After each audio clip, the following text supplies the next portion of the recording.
Last time మొక్కల కోసం అయితే చెప్పాను కదండీ! అందులో ఒక మొక్క అయితే చచ్చిపోయింది ఫ్రెండ్స్. అది అసలు చిగుర్లు రాలేదు, ఏం రాలేదు. ఎండిపోయింది అసలు ఆ జంటంతాన. ఇంకోటైతే బానే ఆకులు అవన్నీ వచ్చింది.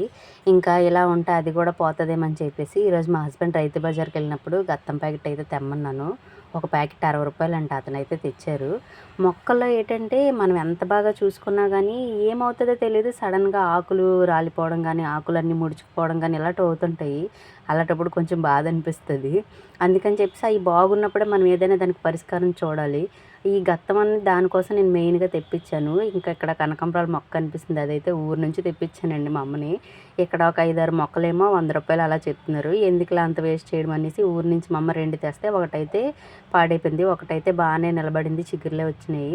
ఇంకా గులాబీ మొక్క అయితే వస్తుందని చెప్పేసి దానికి కూడా గత్తం అదన్నీ వేశాను. దానికేటంటే ఇంక మనీ ప్లాంట్‌కయితే ఎయలేదు. దానికి రోజు నేను కూరగాయలది తొక్కలు అవన్నీ వేస్తాను. అందుకని ఇంక దానికి ఇదైతే ఎయలేదు.